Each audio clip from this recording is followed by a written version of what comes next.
Ну, здоровенькі були.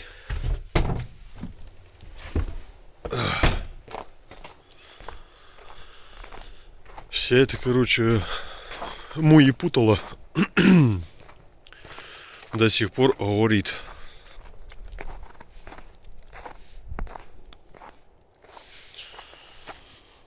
А говорит она потому, что все в мазуте, как обычно. Не как обычно, как я уже говорил.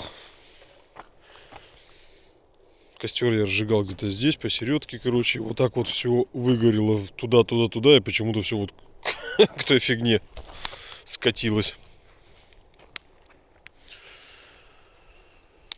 Ну, короче, да, переломать уже их можно посередке. Эти бревна. Ну, посмотрим. Прикольно. Так, а если убрать? Ну, так себе пойдет, но не очень. Нифига себе. Телефон меняет гамму. Чепень. Оба. Огонек стал желтеньким сразу.